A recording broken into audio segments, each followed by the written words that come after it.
Greetings, gamers, and welcome to my brand new Let's Play of Fire Emblem X Radiant Dawn. A wondrous game, and though it is not in my top 5, it is in my honorable mentions just after the top 5, and I do think it's worthy of some praise, being one of the better home console Fire Emblems to come out within the last 20 years.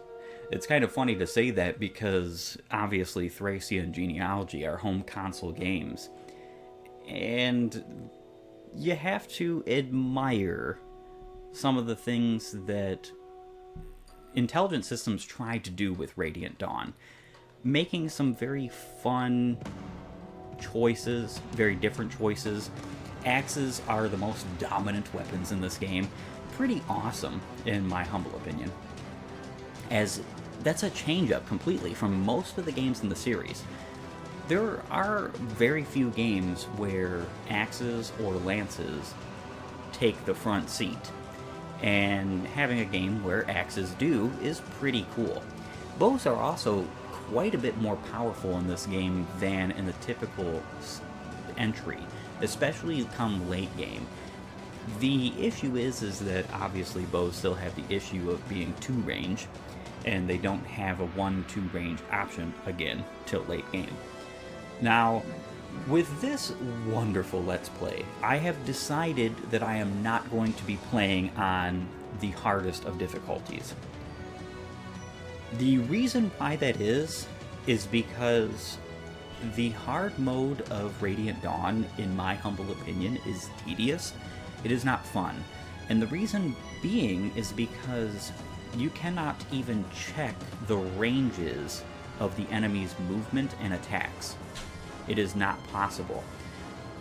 You have to basically count squares and know the weapons and what the enemy can do, which I'm not a big fan of. It's actually one of the big reasons why I love the Little Manster patch for Thracia, because it allows you to have not only ranges, and so you don't have to count squares, but global ranges, which is something I appreciate. Now, this game doesn't have global ranges. That's a relatively new concept to Fire Emblem.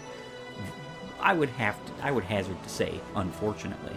It is something that I think is a great quality of life improvement that a remake of this game could definitely use with. And that's the main reason, but there is another reason, and that is that the weapon triangle is removed. Now, that makes axes even more dominant than they already are, because even though axes are the least accurate of the 3 primary weapon types, they have by far the most damage. By far. And the hand axe is the best 1-2 range option, arguably, in the entire game. Even better than any magic, better than javelins, better than wind swords, so on and so forth. So, for sake of not taking that entire option away, I think I will be playing specifically with that whole difficulty just not considered. Now, I've already decided who my team is going to be for this game, as I do before every single Let's Play, every single playthrough. Even if I'm not making a Let's Play, I still decide my team prior. Not to spoil the team, but they're going to be familiar folk. Let's just put it that way. Without further ado, I think it is a perfect opportunity for us to jump right in the year of our Lord Jesus Christ 2023, a Radiant Dawn Let's Play. That's pretty awesome in my humble opinion. Alright, so I'm going to copy this clear data, because if you start chapter on clear data, you can basically start a second playthrough, which I do like. And obviously, as I said, I'm going to be choosing normal difficulty. There might come a day where I say, you know what, I'll play a hard mode run of Radiant Dawn, because the difficulty is still fun. The problem for me is just the tediousness of it. I'm not a big fan of playing tedious games.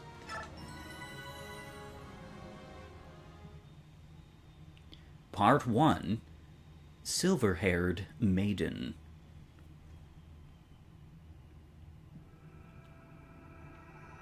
Prologue, Under Gray Skies.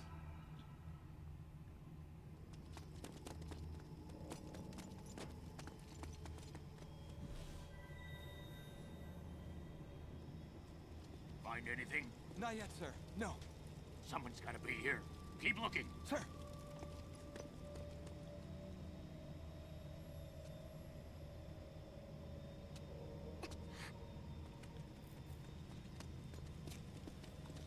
We're wasting our time. There's no one here. I know I heard something. Hush, Unit. Please, don't cry. If they hear you, you'll give us away. Who's there?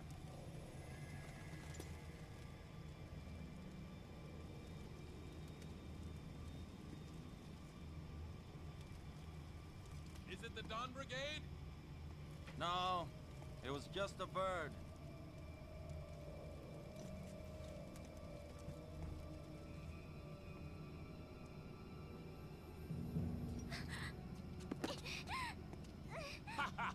Thought we didn't see you?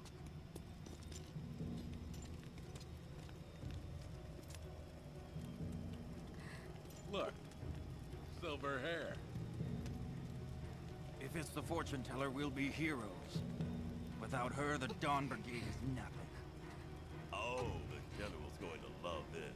Find it. Sir. Listen up, class. If you don't want to get hurt, don't struggle. He's not alone!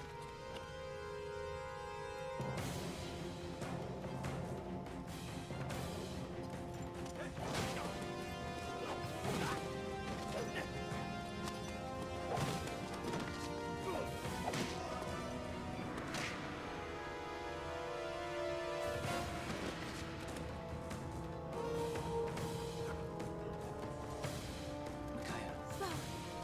Got you now.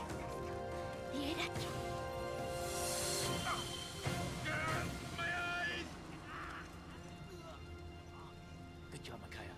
Let's go. Right. Unit!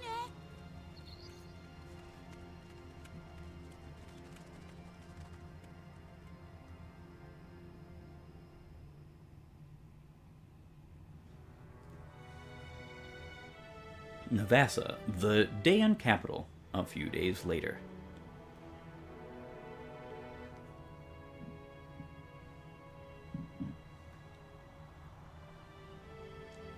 That's some dirty looking water you got there. So, very unfortunately, and I hate to be negative, but my opinion has not changed. The Tellius game cinematics could have been done without. These games would be much better without the B/C tier movie voice acting. And you could tell it's Intelligent Systems' first foray into this. Something must have happened to him. Don't worry, he'll be here. Hey, I have an idea. Micaiah, why don't you use your far sight to see when Leonardo will arrive? Edward, you know that's not how it works. I foresee some things, but I don't get to choose what I see. I was just teasing. Still, Leonardo's never late. Something must have... Help! Someone please help us! Bandits! Bandits are attacking the town! Run away! Who knows what the brutes will do if they catch you? Where's the Imperial Occupation Army this time? How can they keep the peace when they're nowhere to be found? Who? The Begnion soldiers? Ha! They don't care a lick about us. We lost the war and they won. We're nothing to them. They're only interested in chasing down the Dawn Brigade. They let the real scoundrels run wild and brutalize us. They're worse than useless. We'll be glad to help you. Just find some place to hide and leave those bandits to us. And don't worry about us. We happen to be members of that same Dawn Brigade that the Begnion troops are so interested in. What? Really? You guys are in the Dawn Brigade? Wow, my friends and I talk about you all the time. You? But you're just children. Oh, how Dayan has fallen. Children forced to fight and steal for the good of the poor. But we can't fight the rogues, so we'll take you up on your offer. Please be careful. They'll slice clean through you if they can.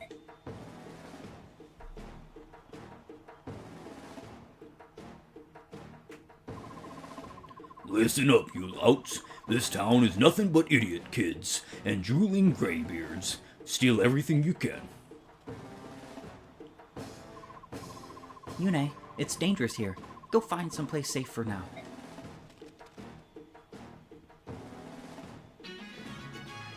Alright. Okay, so obviously, first things first must be taken care of. Options. So, yes, we're going to be turning this to fast and max. Yes, we do want experience points shown. Let's pick the broken up border. I think that looks nice. Unit circle off. We don't need that. Bonus experience display. Yes, we will take that.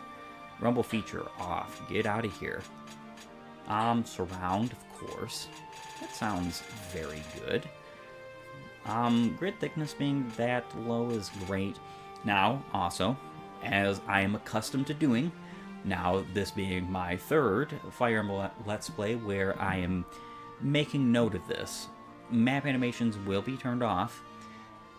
However, I think what I'm going to do is also wait until around maybe chapter 5 or 6 for the turning off. Probably chapter 5 will be the last chapter I have where animations are on, and 6 is where I'll turn them off, because 6 is quite the lengthy chapter. Interestingly enough, I probably won't be turning them back on until either the tower or part 4. And the reason why is because, oh, let me tell you, if you think Path of Radiance is a long-winded game, it has nothing on Radiant Dawn. Now, eventually we're going to have it on map only, but this game has the incredibly interesting feature of being able to turn animations completely off, to the point where all that happens is you see these two little blips that happen, one on each enemy or one on each attack, and you just basically see damage instantly occur. I will definitely not be doing that. They will be on map only when I do decide to turn them quote-unquote off. But for the time being, I think it is perfectly reasonable to leave them on. And of course, we're going to start this Let's Play by talking about the two characters I have here. First and foremost, being the one of the main lords in this game, because this game takes a lot of cues from Fire Emblem 7, where there is more than one main lord. And her name is Micaiah, a light mage. Very intriguing choice, I must add. Now, she has some incredibly lopsided growths. 40% HP, 15% strength, 80% magic, 40% skill, 35% speed, 80% luck, 20% defense, and 90% resistance. Now, I'm not going to lie to you here. I'm not really a big fan of Micaiah, at least at the start.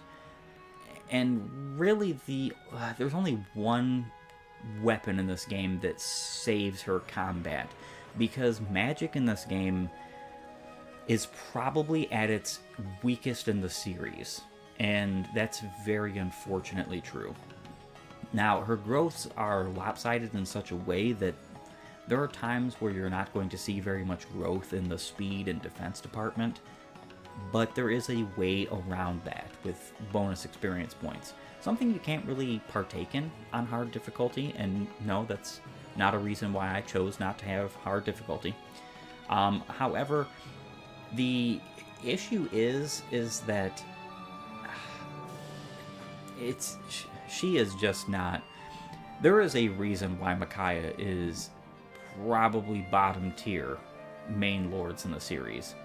And it's more or less designed, based around the design of this game that creates her as a bottom tier unit, or bottom tier main lord character.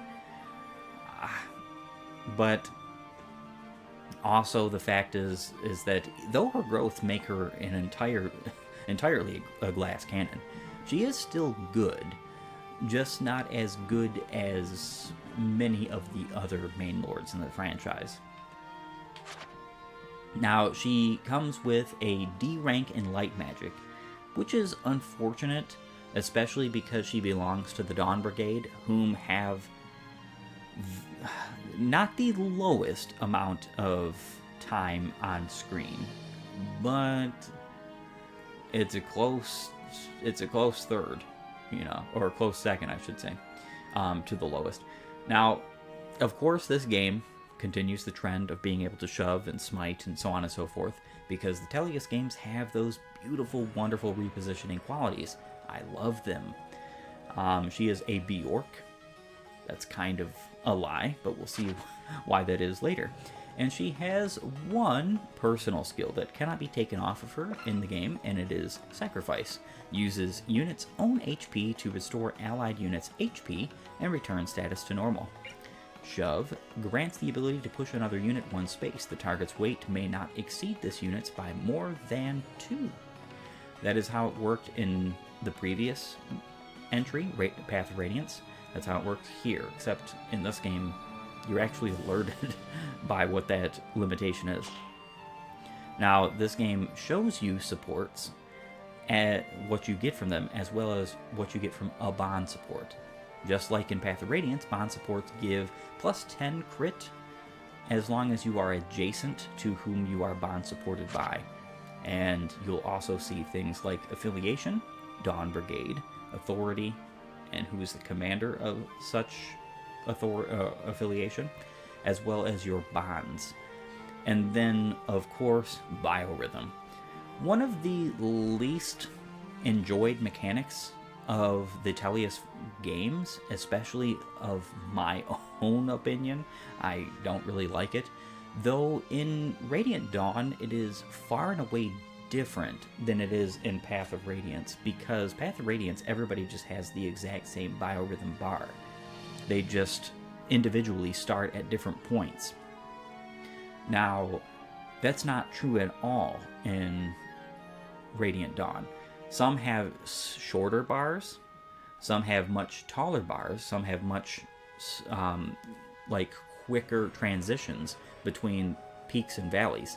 And that's basically the game replacing Tempest and Serenity, those very two useless abilities, skills I should say, in Path of Radiance, by implementing them directly into Biorhythm. What that means is you can't remove those useless abilities if you don't like them.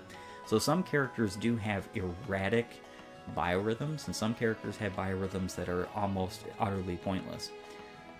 Micaiah's, she does get the biggest, I would say, overall benefit from biorhythm because of how big her hills are, but also her valleys are just as big. So the issue is that from pretty much this point forward, as I did in Path of Radiance, and so I will do in Radiant Dawn, I'm not going to be focusing at all on biorhythm for any character. Just wanted to go over it, at a glance, just so folks could say, hey, you know what, Gamerman is giving some effort towards the full understanding of this game. Now, then we've got Edward, the Myrmidon. He is a fan-favorite character, and it's easy to see why. He's got good bases, though, being honest with you, Radiant Dawn's a very weird game. A lot of the bases are really good for the places that you're in, but that doesn't stay that way. So now Edward has 85% HP, 60% strength, 5% magic, 65% skill, 60% speed, 50% luck, 35% defense, and 20% resistance. Aside from that very abysmal 20% resistance growth, I would say Edward is a far better looking character. And if he was the main lord, I would be a little bit happier. because of his growths and utility being a Myrmidon who grows into a Swordsmaster. A type of character I love. I come to love Swordsmasters over the years, and part of that has to do a lot with Thracia. Now, of course, none of the Swordsmasters in any of the franchise are as good as Thracian Swordsmasters, but they are still good units. Now, he comes with a D rank in swords, and that would sound terrible, except he doesn't need any higher than D rank in order to use the 1-2 range swords in this game, at least the base level Wind Edges, which I'm very glad that they added, but I'm also sad at the same time. And the reason why is because it runs off of physical damage. Now, you would think that that'd be a great thing, but there is some merit to having magically induced weapons. Of course, Edward would be terrible at it, so it's good for him, definitely. Now, he comes with a couple of skills. Wrath can raise the critical hit percentage by 50 when the unit has less than 30% of his HP left. This is a shame. Wrath just continues to get neutered game after game after game. In Path of Radiance, Wrath was a guarantee crit if you were at 50% health or less. I don't think it was guaranteed. No, it was just raised by 50% as well. But now it's in this game, you have to be at 30% or less. Now, he does also have increases critical hit percentage by 5. This is something innate to Myrmidons. Now, he does get an even bigger bonus when promoting. And then, of course, Shove. Those are our two characters. First and foremost, I think what we're going to do is attack this guy here with Edward at close range, and then blast away with Micaiah. Very glad Edward did not get a crit there. He does have 10 crit after all on this guy. A pretty girl like you'll fetch a pretty penny for me. Now, be a good girl and come to Papa. Blah, blah, blah. What did you say? That better not have been an insult. You.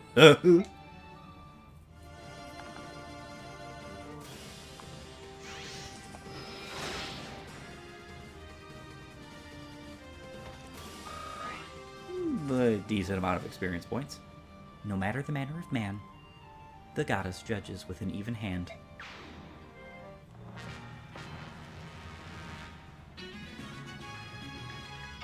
Alright.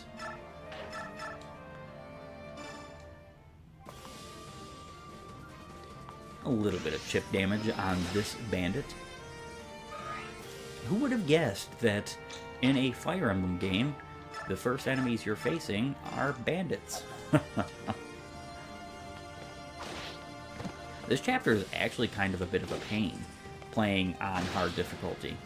And part of that has to do with the fact that you need to basically have perfect positioning, which is not a problem if you have a modicum of ability to direct your characters exactly where they should be going. But it's the prologue. You shouldn't be sweating in the prologue.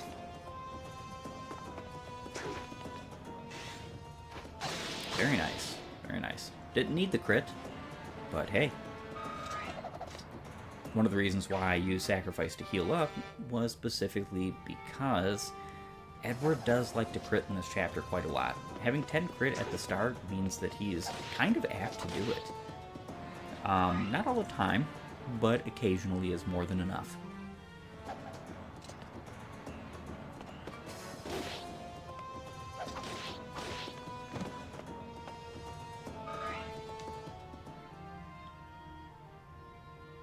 Micaiah! Leonardo, how did you find us? A little bird told me. Yours, in fact. What were you two thinking, taking on these bandits alone? It's beyond reckless. I'm sorry, Leonardo. We couldn't just leave the helpless villagers to these monsters. Please help us fight them. And of course, we have garnered yet another unit. Leonardo. He is an archer, suffering from the archer curse, even. He has 60% HP, 40% strength, 15% magic, 75% skill, 35% speed, 65% luck, 35% defense, and 55% resistance. Hilariously, this guy is kind of supposed to be built in such a way that he is able to take on magic units, which is quaint, considering that magic is not all that great in this game. I think one of the reasons why magic was nerfed in Radiant Dawn is because of the fact that there's so many enemies that magic is effective against, and triple effectiveness is back in this game, which I do love. But then you also have things like bows, which were buffed, and they still have triple effectiveness against units that fly. So it's kind of weird. I'm not exactly sure I understand the reasoning behind that. Leonardo comes with the very unfortunate issue of lagging behind in speed at some point, and he will. He definitely will. I'm not a big fan of the growth rates in this game. They're super high, and a lot of people like that. If you love super high growth rates, there is something to love here in Radiant Dawn. But the reason why I'm not a big fan of it is the reason why it exists is because this game scales too quickly. It is not something that should have been done. It's a kind of balance that sort of goes, it backfoots, especially on growth units, because the game scales so quickly and outpaces units like Leonardo so quickly that it doesn't matter at all that your characters have really high growths, because especially on the harder difficulties, you're not going to grow fast enough to meet the challenge, especially in the Dawn Brigade.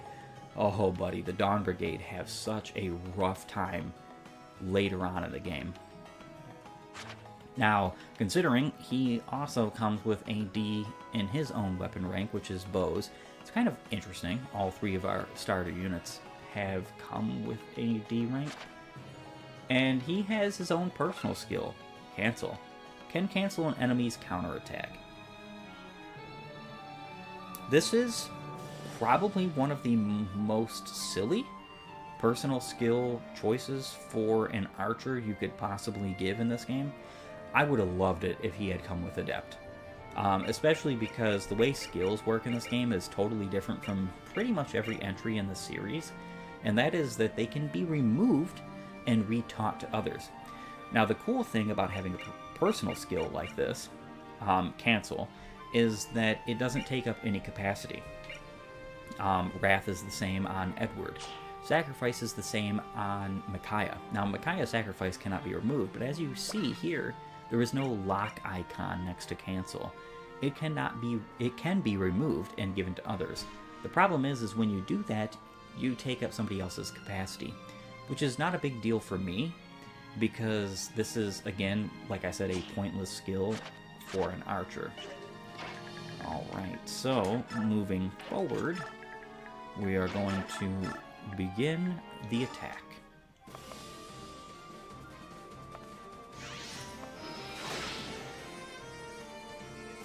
Leonardo is a cool unit. I do like him, especially because all of the main Dawn Brigade characters do eventually get preferential weapons that are pretty cool. They're not great, but they are weapons that I use on these characters quite liberally, because they're not what I would consider endgame tools, nor are they what I would consider, like, broken. So due to that factor, it is just a good idea to use them to allow these characters to grow more quickly, more rapidly, especially in the mid-game. That was a very fantastic level to get, Edward. Strength and speed are all you need, some people will iterate. I'm of the mind to agree. Alright, so, of course, we're going to get a little bit of experience points on Leonardo. I think that that's a perfectly fair idea. Now, archers don't get the blessing of having a +5 crit,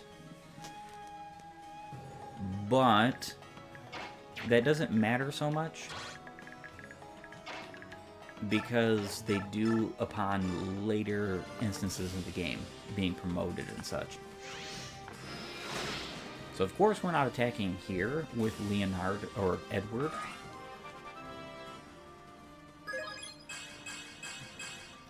That's an okay level, very expected level from Micaiah. You're almost bound to see magic, luck, and resistance. The reason why I did not attack there is because I want to put Edward in the boss's range. Who do you brats think you are? The Dawn Brigade?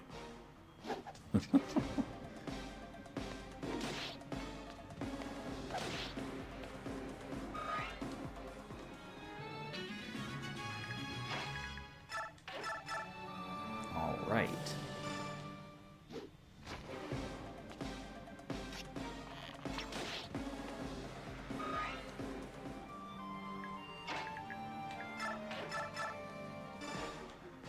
You give proper thieves a bad name. Ha! You like charity? Come closer, I'll show you some charity. These people work hard to feed their families mere scraps. Then you come along and steal what little they've earned. Shut up, kid. I work hard too. You want honest? Once I've sold you, I'll have earned an honest penny. Earned an honest penny. Is he saying Micaiah is only worth a penny? I kind of have to agree. Oh, yeah. She's not bad. She's not terrible. Not trying to rag on her or anything. Well, we gotta kind of hope Edward hits here, and he did.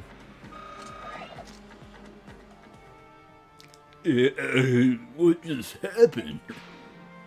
You got destroyed, Pugo. Fantastic. We won. It's just like you said, Micaiah. They were no match for us. Yune, come here.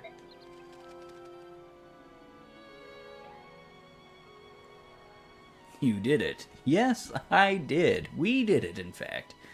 Beat this chapter, all 4 of us. The Dawn Brigade and Gamerman.